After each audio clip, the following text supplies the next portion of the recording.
Have you ever had a hiccup you couldn't stop? Well, in a land filled with sunshine and laughter, a gaggle of giggly geese found a humorous solution to this common problem. Their land was a place where even the simplest things, like a fluffy cloud or a wiggling worm, could ignite a fit of giggles.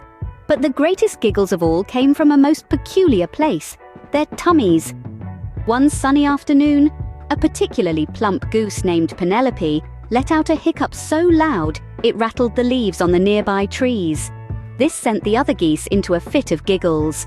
Flustered, Penelope tried to stifle another hiccup, but it came bursting out, louder than the first. Witnessing this, Barry the barn owl had a grand idea: the Great Hiccup Games.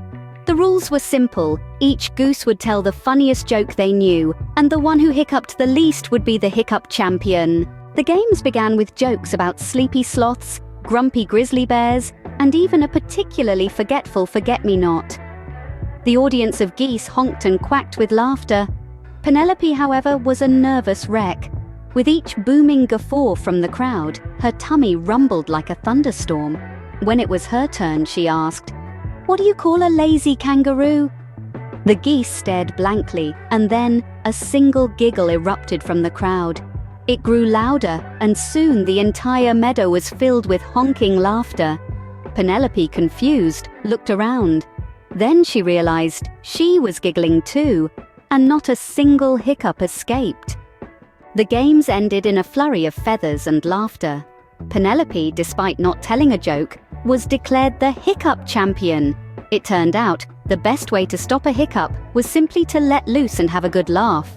From that day on, whenever a goose felt a hiccup coming on, they wouldn't fret. They'd gather their friends, tell silly jokes, and share a good giggle. After all, laughter, it seemed, was the fizziest, funniest cure of all. So the next time you have a hiccup you can't stop, remember Penelope and her gaggle of giggly geese. Remember the Great Hiccup Games and the laughter that filled the meadow.